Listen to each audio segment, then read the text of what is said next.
Welcome to Whisper and Strum.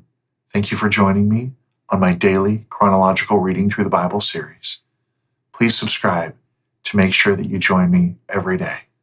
Let's begin. Genesis chapter 12. The Lord said to Abram, "Go out from your land, your relatives, and your father's house, to the land that I will show you. I will make you into a great nation. I will bless you. I will make your name great, and you will be a blessing. I will bless those who bless you. I will curse those who treat you with contempt. And all the peoples on earth will be blessed through you." So Abram went as the Lord had told him, and Lot went with him. Abram was 75 years old when he left Haran. He took his wife, Sarai, his nephew Lot, all the possessions they had accumulated, and the people he had acquired in Haran, and they set out for the land of Canaan. When they came to the land of Canaan, Abram passed through the land to the site of Shechem, at the oak of Moreh. At that time, the Canaanites were in the land, but the Lord appeared to Abram and said, "I will give this land to your offspring." So he built an altar there to the Lord, who had appeared to him. From there, he moved on to the hill country east of Bethel and pitched his tent, with Bethel on the west and Ai on the east. There he built an altar to the Lord and worshipped him. Then Abram journeyed by stages to the Negev. There was a famine in the land, so Abram went down to Egypt to live there. For a while, because the famine in the land was severe. When he was about to enter Egypt, he said to his wife Sarai, "Look, I know what a beautiful woman you are. When the Egyptians see you, they will say, 'This is his wife.' They will kill me, but let you live. Please say you're my sister, so it will go well for me because of you, and my life will be spared on your account." When Abram entered Egypt, the Egyptians saw that the woman was very beautiful. Pharaoh's officials saw her and praised her to Pharaoh. So the woman was taken to Pharaoh's house. He treated Abram well because of her. Then Abram acquired flocks and herds, male and female donkeys, male and female slaves, and camels. But the Lord struck Pharaoh and his house with severe plagues because of Abram's wife Sarai. So Pharaoh sent for Abram and said, "What have you done to me? Why didn't you tell me she was your wife? Why did you say she's my sister, so that I took her as my wife? Now, here's your wife. Take her and go." Then Pharaoh gave his men orders about him, and they sent him away with his wife and all he had. Genesis chapter 13. Then Abram went up from Egypt to the Negev, he, his wife, and all he had, and Lot with him. Abram was very rich in livestock, silver, and gold. He went by stages from the Negev to Bethel, to the place between Bethel and Ai, where his tent had formerly been, to the site where he had built the altar. And Abram worshipped the Lord there. Now Lot who was traveling with Abram, also had flocks, herds, and tents, but the land was unable to support them as long as they stayed together, for they had so many possessions that they could not stay together. And there was quarreling between the herdsmen of Abram's livestock and the herdsmen of Lot's livestock. At that time, the Canaanites and the Perizzites were living in the land. Then Abram said to Lot, "Please, let's not have quarreling between you and me, or between your herdsmen and my herdsmen. Since we are relatives, isn't the whole land before you? Separate from me. If you go to the left, I will go to the right. If you go to the right, I will go to the left." Lot looked out and saw that the entire Jordan Valley, as far as Zoar, was well watered, everywhere like the Lord's garden in the land of Egypt. This was before God destroyed Sodom and Gomorrah. So Lot chose the entire Jordan Valley for himself. Then Lot journeyed eastward, and they separated from each other.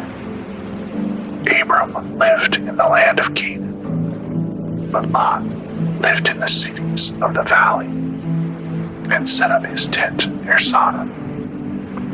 Now the men of Sodom were evil, sinning greatly against the Lord. After Lot had separated from him, the Lord said to Abram, "Look from the place where you are. Look north and south, east and west. For I will give you and your offspring forever all the land that you see. I will make your offspring like the dust of the earth, so that if one could count the dust of the earth, then your offspring could be counted. Get up and walk from one end of the land to the other, for I will give it to you." So Abram moved his tent and went to live beside the oaks of Mamre at Hebron, where he built an altar to the Lord. Genesis chapter 14. In those days, Amraphel, king of Shinar, Arioch, king of Elasar, Chedorlaomer, king of Elam, and Tidal, king of Goim, waged war against Bera, king of Sodom, Persia, king of Gomorrah, Shinab, king of Admah, and Shemeber, king of Zeboim, as well as the king of Bela, that is Zoar. All of these came as allies to the valley of Siddim, that is the Dead Sea. They were subject to Chedorlaomer for 12 years. But in the 13th year, they rebelled. In the 14th year, Chedorlaomer and the kings who were with him came and defeated the Rephaim in Ashtaroth, Karnaim, the Kuzim in Ham, the Emim in Shaveh, Kiriathaim, and the Horites in the mountains of Seir, as far as El Paran by the wilderness. Then they came back to invade in Mishpat, that is Kadesh, and they defeated all the territory of the Amalekites, as well as the Amorites who lived in Hazazon Tamar.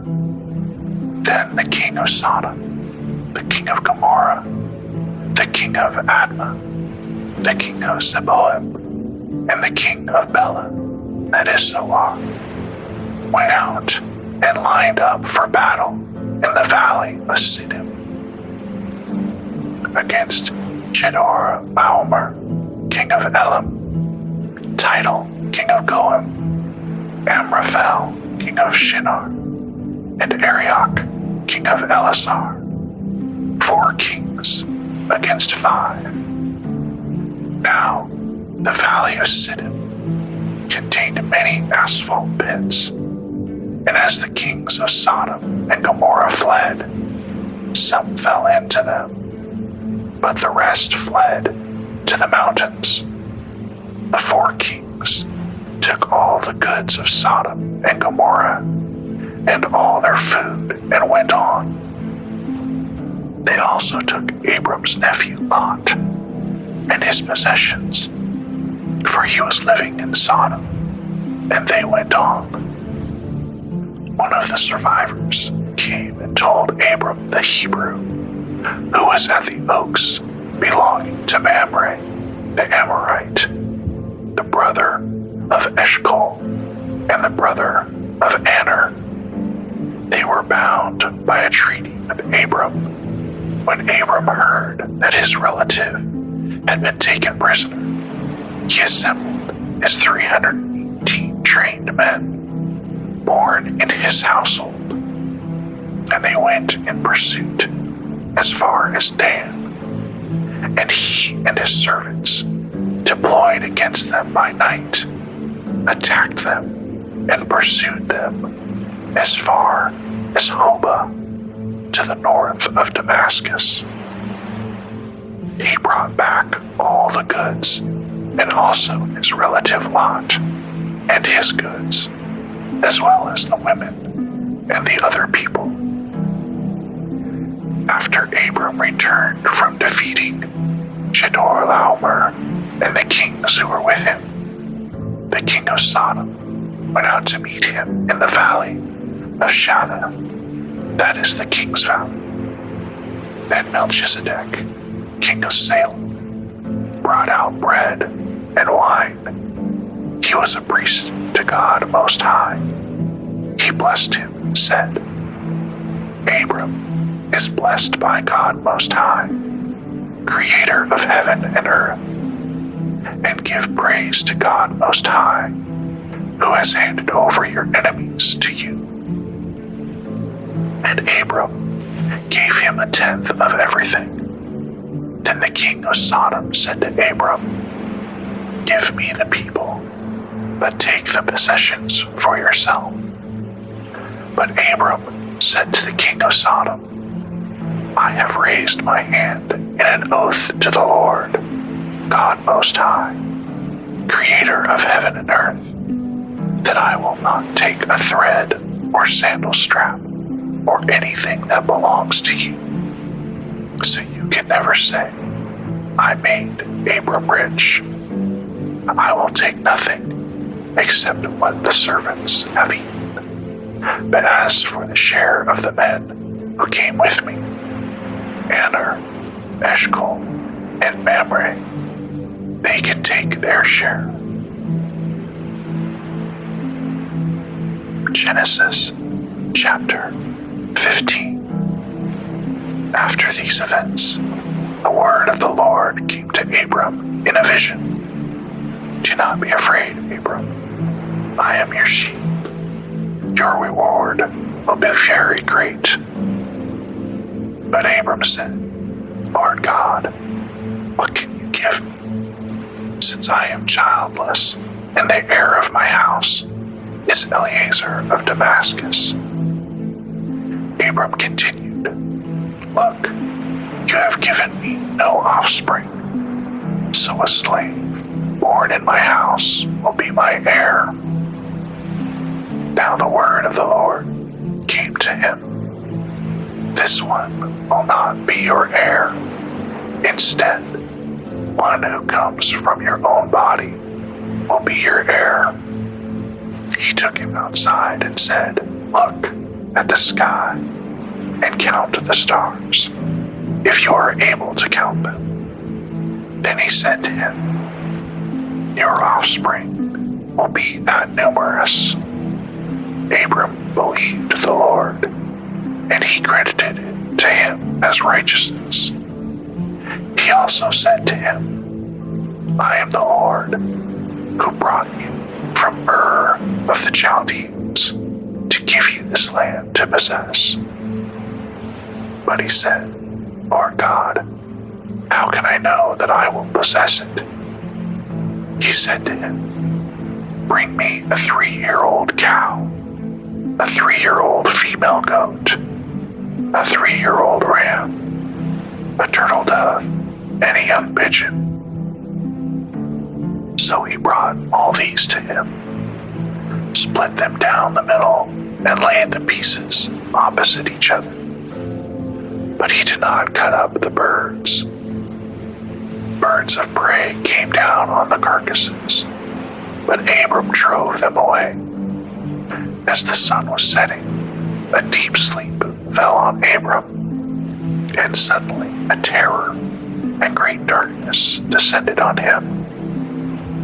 Then the Lord said to Abram, Know this for certain, your offspring will be strangers in a land that does not belong to them. They will be enslaved and oppressed 400 years. However, I will judge the nation they serve, and afterwards they will go out with many possessions. But you will go to your fathers in peace and be buried at a ripe old age. In the 4th generation, they will return here, for the iniquity of the Amorites has not yet reached its full measure. When the sun had set and it was dark, a smoking firepot and a flaming torch appeared and passed between the divided animals. On that day, the Lord made a covenant with Abram, saying, I give this land to your offspring, from the brook of Egypt to the Euphrates River, the land of the Kenites, Kenizzites, Cadmonites, Hittites, Perizzites, Rephaim, Amorites, Canaanites, Girgashites, and Jebusites.